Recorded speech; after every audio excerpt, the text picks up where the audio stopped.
Hello everyone, welcome to my video. It's me, Tentabat, your local gamer and NSFW artist. Sorry, it's been a while since I've done a speed paint. Just been busy, but here it is, my Venom speed paint. Yes, I watched Venom 2, There Will Be Carnage. I watched it a while ago actually. I watched it twice even. And yeah, today I'll be talking about it within this video. It might contain spoilers, so you might want to mute this video if you haven't watched it yet. Don't worry, I don't mind. But before I talk about the details in the movie, first I'll give it a rating. I'd give it a solid 7 out of 10, and I would watch this movie again. If you are a certified monster fucker, or find Venom or Carnage hot, I would definitely recommend it. Alright, with that out of the way, here are my thoughts. First of all, I love seeing Eddie Brock and Venom kind of live this almost domestic lifestyle, like we saw in the trailer, and they both kind of get in a lover's quarrel and fight and separate a bit. That happens sometimes in relationships, so yeah, that's kind of cool to see it here. Well, then we meet the villain of the movie, Cletus Cassidy, a serial killer in this universe. I thought it was a very interesting idea, a serial killer having a symbiote. It really does sound like there would be a lot of carnage.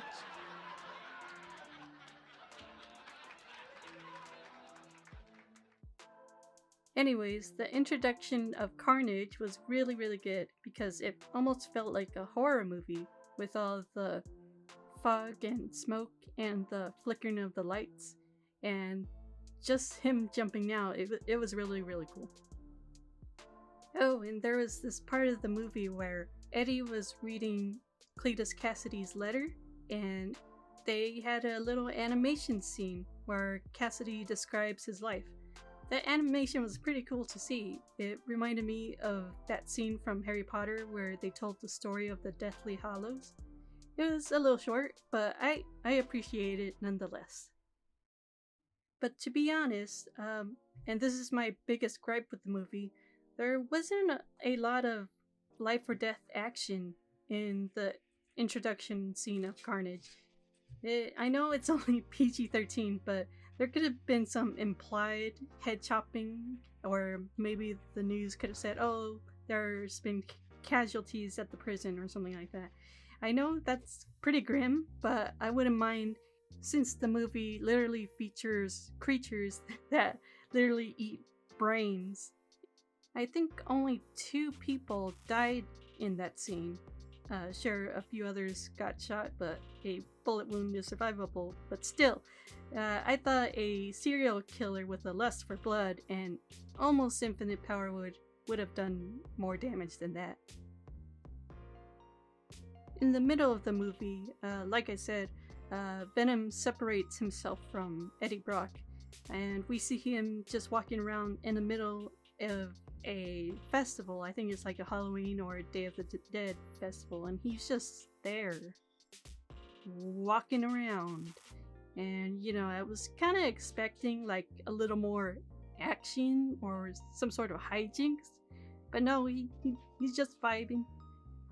Don't get me wrong, he still looks cool and hot hulking over all these crowds of people, but it was kind of a little tame and boring. Seriously, I thought he was gonna eat the person who was singing at the festival, but no, he just wanted to say a little speech is all. Alright, so Cletus Cassidy and Carnage escaped the prison, and now he's trying to find his girlfriend, right? So in the scene, he just walks into a gas station and asks Carnage, hey, you got any of those internets? And then he hacked into the mainframe and found where they kept his girlfriend, and that's pretty nuts. But it is a Venom movie, and honestly, I take Cassidy hacking a computer over the first movie's villain any day. Yeah, Cassidy, I prefer this villain over the first one. I'd say that's a major improvement. When they finally reach to Cassidy's girlfriend, I think her name is Screech, and when she's first introduced to Carnage, well, mostly his tentacles, she said, "Baby, that is so hot," and that that line captures how I felt as well, and I'm sure to a lot of other people as well. Anyways, the best part of the movie was obviously the final fight scene. I just loved seeing the two slime monsters fight. Uh, they didn't really explain what the importance of the red symbiote is, but I think I'll assume it's just like super strong or something. It doesn't explain why Venom was so weak.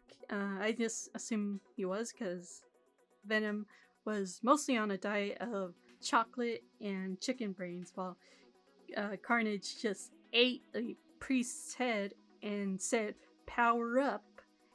But yeah, yeah, yeah, it was a cool monster fight. Anyways, I did really enjoy that. The whole fight in general. I mean, not the part where he eats the head. Anyways, moving on. At the end of the fight scene, the protagonist said, "We need fire or sound." And then I thought Venom was gonna let Screech, the girlfriend, help in the fight, or maybe use her ability in some way. But no, he knocked her into the church bell to make a huge ringing noise. I really did not expect that when I first watched that. But I guess it worked. It was cool. Uh, but anyways, oh yeah, she died at the end of that scene. But it I didn't really see her continuing into the story, I guess, or into like Venom 3. But yeah, her love life wasn't working out so well ever since Carnage got into the picture. I know I don't have much to say about Eddie Brock's ex, Anne, and her new boyfriend, well, now fiance, in this movie. They introduced that. Yeah, I don't got much to say. I like them better in the first movie, actually, but I didn't mind them here in this movie. I gotta say, though, we didn't see Anne's cat at all. At all. Well, all we got is actually just a cat carrier. They were moving the cat to the car with some meowing sounds coming from it. Yeah, we didn't get to see the cat at all. I'm so disappointed. Well, I guess animal actors are taking a break during the pandemic. Well, good for them. And finally, we have the mid-post credit scene, or whatever you want to call it. It's just hyping us up to Spider-Man's No Way Home, and I think it worked on me. I'm pretty hyped. I do wonder why Venom seems to know Spider-Man already. I don't know. I guess we're gonna have to wait to see the movie. I do just like Eddie's reaction to being in someone's hotel room. I think I would have acted the same way. And I wouldn't have mind knowing more about symbiote knowledge or lore before the universe shifted, but hey, I guess we would have to wait for the next movie. So yeah, those are my thoughts. Let me know what you guys think about the movie. Tell me what you love about it, what you hated about it. I'd love to hear about it. Well, anyways, yeah, here's my finished drawing. Also, by the way, Dick, I did on my Patreon. Let me know what you think of my art as well. Sure, it kind of looks off when it's flipped horizontally on the canvas, but no one needs to know that. But I just told you, but we're pals, right? I had fun rendering the slime as well. So yeah, that's cool. Anyways, I appreciate you guys taking the time to watch this. And now I'd like to thank my patrons who are on screen right now.